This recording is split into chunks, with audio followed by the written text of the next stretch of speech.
this mass rape propaganda campaign began last month, well into this conflict, well into this genocidal assault.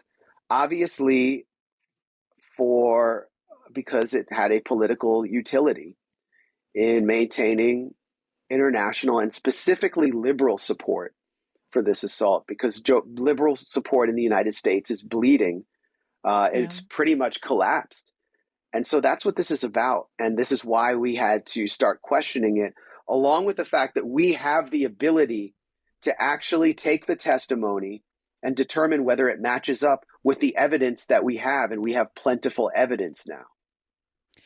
I'm so glad you made that point about the timing of the resurgence of this particular narrative. So I do want to say outright, I'm speaking only for myself here. I certainly don't preclude the possibility that sexual violence occurred on October 7th.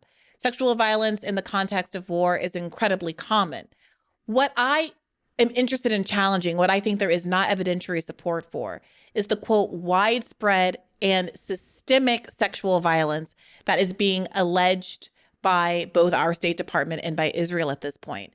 And moreover, I have a lot of skepticism that is rooted in the timing, as you were just alluding to, of when we saw a resurgence of these claims. So I think, as I mentioned, in mid-October, the LA Times had to retract what was then a line that was going around a lot, that there had been mass rapes on October 7th. They had to retract that after there was pushback because there was absolutely no evidence of it. And what it felt like now in retrospect is that there was a regrouping that happened, where there was an effort to more credibly push that narrative forward, and that the narrative was relaunched. And let me know if I'm misremembering the timing here. It seemed like the narrative got relaunched shortly after the 3 Israeli hostages were killed by Israel, which seemed like a real low point in public support for Israel's behavior in Gaza. And that it was launched, it didn't come out or organically with, one article here, one article there. It felt like a multi-pronged, concerted effort that was led by this speech given by Hillary Clinton and a number of other high-profile accounts that all seem to be, and this is subjective, I'm not saying that I have any evidence of this, but it felt coordinated and out of nowhere, and perhaps in response to clearly dwindling public support. Yeah, I mean, it was clearly coordinated. We also saw another retraction, which we've reported at the Grayzone. Yoav Gallant, the Israeli defense minister, told the Washington Post that they had uncovered evidence that Hamas militants had been given instructions on October 7th on which Israelis to rape. And then it's easy to get confused here. The Washington Post removed that in a little note declaring that they were not authorized to report that, and that the Israeli defense minister asked them to remove it. So even he was uncomfortable with his own lies, and it shows who's pulling the Washington Post strings. So the implication of that is what? That he had given them on background information that he knew was not credible and didn't expect them to put it into the story? Or that he thought that he would more successfully manipulate them on background, and that they wouldn't report it, or that when it was reported, he himself or advisors considered it not credible and urged him to go to them and tell him to remove it. But as an editor, I mean, I don't know if I would have removed that if that's what they told us. I would have scrutinized it and expressed some skepticism, and that's something that the U.S. mainstream media has totally refused to do. And it's why the Washington Post is now preparing a hit piece on us at the Grayzone, Electronic Intifada, and probably other independent outlets who have been doing this kind of work, because they're not going to scrutinize this powerful nuclearized military currently engaged in the genocide of our times. They're going to scrutinize the messenger, independent media, because we're not supposed to ruin the party. And the party really culminated, the part of the party that was supposed to culminate for them, and where the Mali hits and everybody just gets crazy at this EDM atrocity exhibition, apartheid Israel party, was going to be the drop of the New York Times piece, Screams Without Words by Jeffrey Gettleman, this master storyteller. and we ruined it. We ruined their party.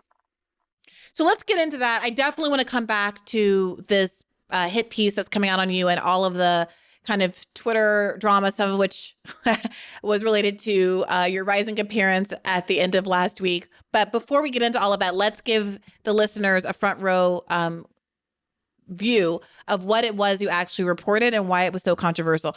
So first, I want to start by putting out this premise. One of the things that we have been told constantly about these allegations of sexual violence on October 7th was that even though there are no surviving victims, there are no victims who are personally attesting to the fact that they were raped.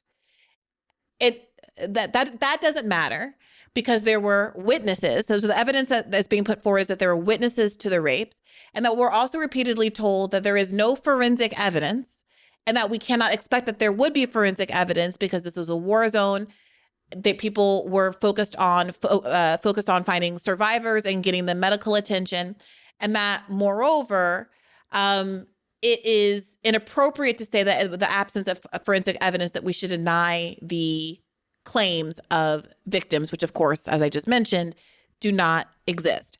I want to focus down on that bit about forensic evidence because it simply is not true that there was no forensic evidence. There may not have been any rape kits collected, but of course, this reporting is replete with forensic evidence about where bodies were found, the ages of the victims, as you alluded to before. We know a lot about who was killed, how, where.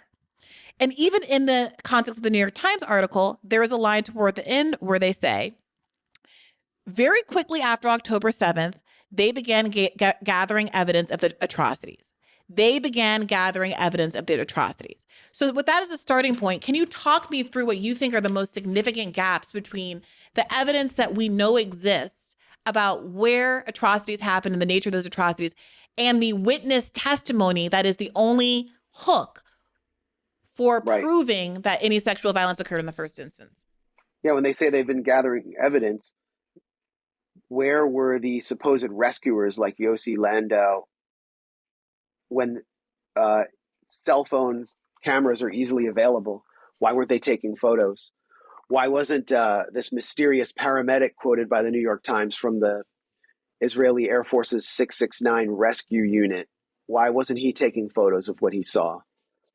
Why wasn't Raz Cohen, who's one of the key witnesses the New York Times relies on, who is hiding in a stream bed from Hamas gunmen, who, when he claimed to have seen a hideous gang rape, why wasn't he taking photos? Well, he was taking photos, actually. He was taking selfies of himself smiling and making cool hand gestures, which is an unusual pose for someone who is seeing the second Holocaust unfold, as it's been described. So, I mean, we could go through all these testimonies and none of them match up to any evidence. And that's also a conclusion we now know the Israeli police have come to.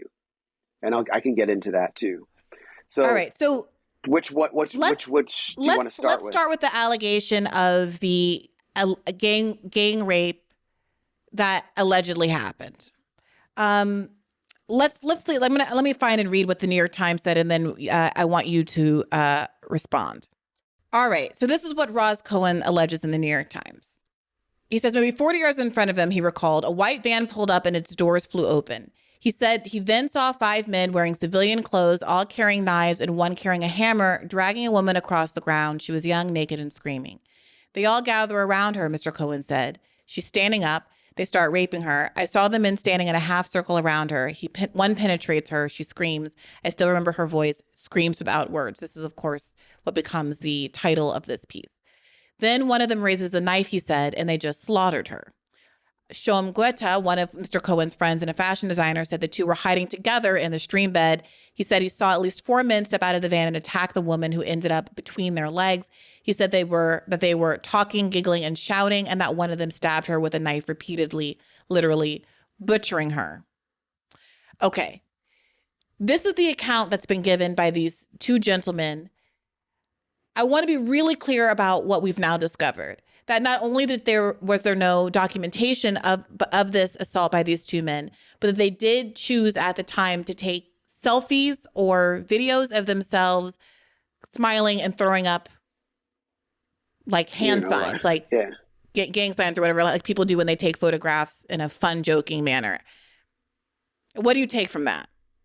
Well, I mean, the key point is that Roz Cohen was one of the first people interviewed about what took place at the Nova Electronic Music Festival on October 7th. He gave an interview to Israel's I-24, which is an English language outlet sponsored by the Israeli Foreign Ministry, and he didn't mention anything about sexual assault in that extensive interview. He said he saw people running and gunfire, people being shot. He said nothing about sexual assault. He gave another testimony on TikTok that day, said nothing about sexual assault. And then over the next few days, Roz Cohen started to mention there were rapes in a very vague way. And at this point, Israeli media had not alleged that any rape took place. So then Roz Cohen completely disappears off the radar because there's no political imperative for Israel to push this mass Hamas rape propaganda campaign until the point when they start losing international support. Female hostages start coming out of Gaza and describing how they were treated well and were not raped.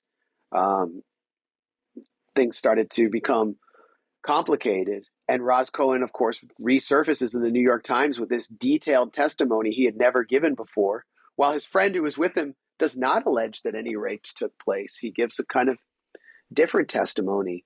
Roz Cohen also... Oh, interesting. I didn't realize that. Yeah, I mean, you just quoted him. What's his name?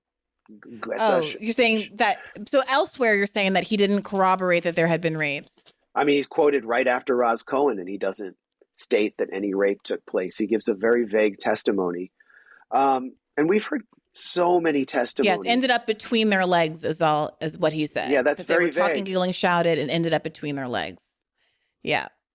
And Roz Cohen also appeared in a fashion show recently in the city of Jaffa, which is just south of Tel Aviv.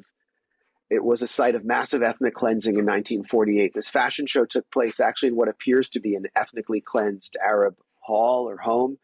And he posed as Moses along with other Nova Electronic Music Festival survivors who were dressed in like scantily clad outfits intended to simulate or evoke the sense of massive sexual violence. Roz Cohen was dressed as Moses, and it appears that the models made some sort of profit from this fashion show.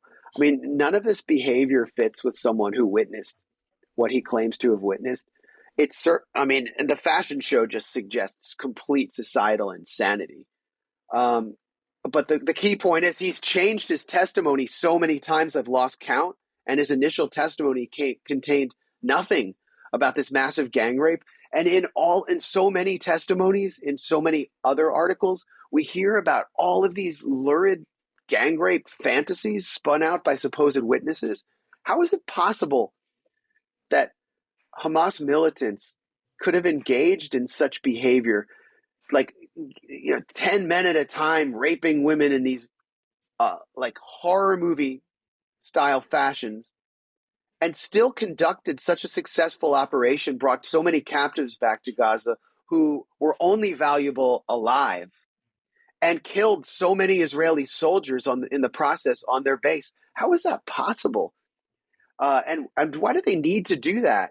I mean, you really have to believe, at least subconsciously, that the Arab male and the Muslim male is just such a savage that he is going to interrupt one of the most important military operations, maybe the most important military operation launched in Palestinian political history, to rape these women with like 10 of his buddies. It just doesn't make sense.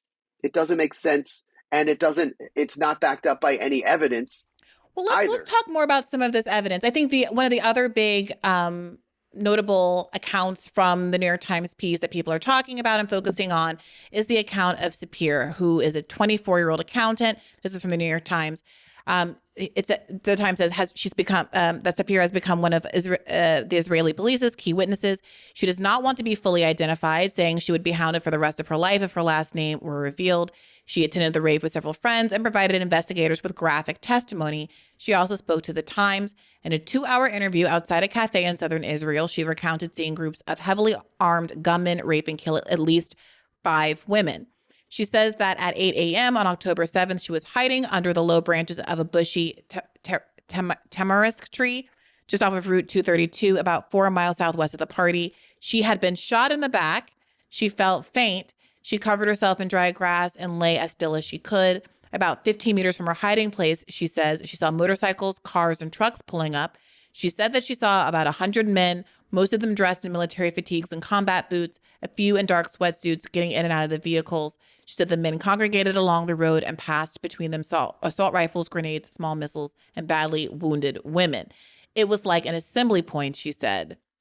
She said the first victim was a young woman with a copper-colored hair, blood running down her back, pants pushed down to her knees. One man pulled her by the hair, made her bend over. Another penetrated her, Sapir said, and every time she flinched, he plunged a knife into her back. She then said she watched another woman shredded into pieces while one terrorist raped her. She said another pulled out a box cutter and sliced off her breast.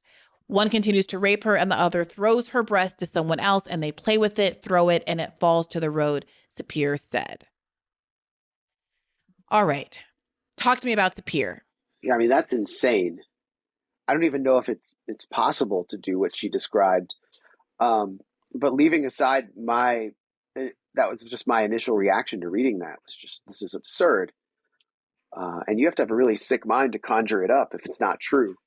Sapir is the key Israeli police witness. We know that not just from the New York Times article you're reading from, where she's described as such, but from a Haaretz article in which they actually interview the police, and the police appear to tell them the truth, unlike whatever was deployed to the New York Times, who are, known for their sensationalism, and they're going to deliver this to the American public, which Israel needs to keep on side so it can continue its assault. But what's said in Hebrew and in Hebrew media is something totally different. So Sapir alleges in this, and this is the key point where she's discredited, that she saw 3 decapitated heads, basically these Hamas militants, like commandos dressed in fatigues, not like riffraff coming in from Gaza, but commandos playing with 3 decapitated heads. There's no record of any women having been decapitated on October 7th.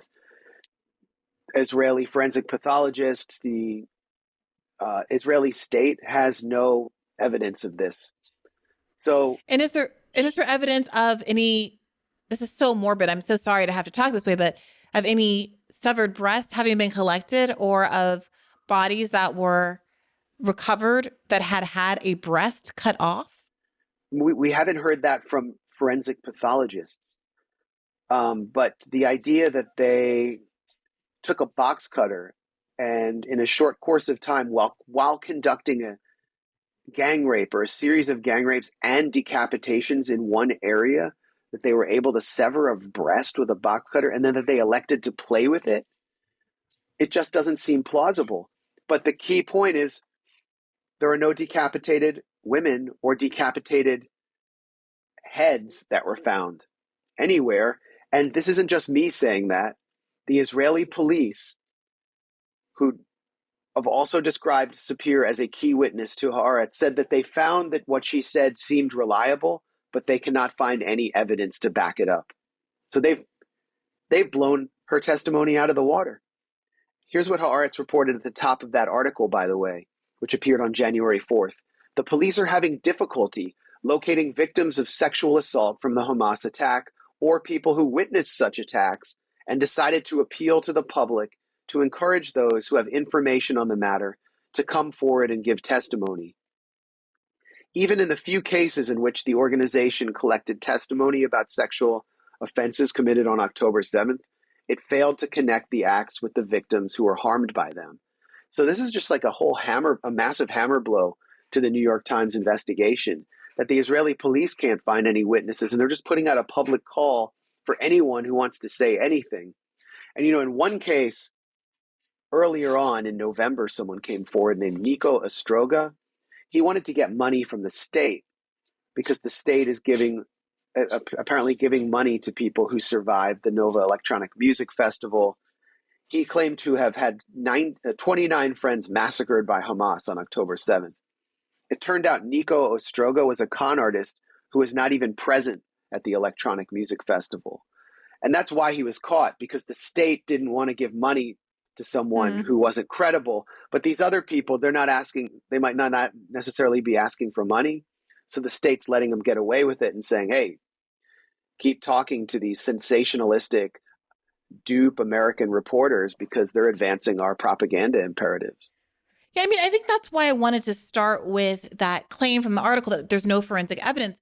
I mean, that there is evidence that has been collected, and contrast that with this constant claim that just because there aren't like specifically rape kits that were taken, or semen samples that were taken, or traditional rape evidence that was collected because of the nature of the melee and the nature of war, that there wasn't physical evidence of crimes that could be corroborated. So when you walk through and say, well, there was a claim that 2 women of this age were raped and killed in this town, and the reporting of who was killed in that town doesn't match up to the genders and the ages of the people that has been alleged, that is a huge credibility blow to the testimony that we have before us. And when you start to discount those bits of information, what you're left with is a lot of innuendo. Woman found on the ground with her legs akimbo, or with her clothes torn asunder. And I really hate, I don't want to be in this position. I hate to go through this. My natural posture is not to want to discredit these kinds of claims. But certainly it has to be obvious to folks that if you are at a music festival wearing a dress, as most people who attend, if I were at a music festival, I promise you I'd be wearing a little dress. If I were killed or thrown to the ground, the likelihood that I would be thrown to the ground like an Egyptian mummy with my knees together with my dress neatly pulled down over my crotch is little to none. And when you read what this article starts with, it starts with the woman in the black dress. Yeah. It says, in a grainy video, you can see her lying on her back, dress torn, legs spread, vagina exposed.